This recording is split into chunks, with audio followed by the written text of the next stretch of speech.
நாம் இப்போ பார்க்க போகிறது 12th சிபிஎஸ்சி மேத்ஸோட எக்ஸசைஸ் நம்பர் 7.2ல 8th ப்ராப்ளம்.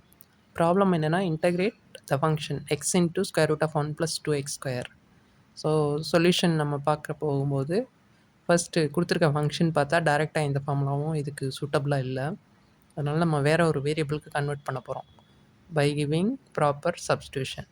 இல்லை இந்த ஸ்கொயர் ரூட்டுக்குள்ளே இருக்கு இல்லையா 1 + 2x ஸ்கொயர், அதுக்கு பதில் சிங்கிள் வேரியபிள் கொடுத்தா தான் நம்ம ப்ரொசீட் பண்ண ஈஸியாக இருக்கும். So 1 + 2x square equal to டீன்னு அஷ்யூம் பண்ணோம்னா டிஃப்ரென்ஷியேட் ஆன் போத் சைட்ஸ் என்ன வரும்? 1 வந்து டிஃப்ரென்ஷியேட் பண்ணால் 0, 2x ஸ்கொயரை டிஃப்ரென்ஷியேட் பண்ணோம்னா 4x dx, ரைட் சைடு டீயை வந்து டிஃப்ரென்ஷியேட் பண்ணும்போது dt ஆகும். ஸோ இப்போ இன்டெக்ரல் நம்மக்கிட்ட இருக்கிறது என்னதுன்னா integral x into square root of 1 + 2x square dx. இதில் ரூட் ஆஃப் 1 + 2x ஸ்கொயருக்கு பதிலாக ரூட் ஆஃப் டீன்னு போட்டுருவோம். எக்ஸ் டிஎக்ஸ்க்கு பதிலாக dt/4 அப்படின்னு போட்டோம்னா ஃபைனலாக நம்ம கையில் இருக்கிறது integral in terms of t என்னவாக இருக்கும்னா integral square root of t dt/4. இந்த 1/4 வெளியில் எடுத்துக்கலாம்.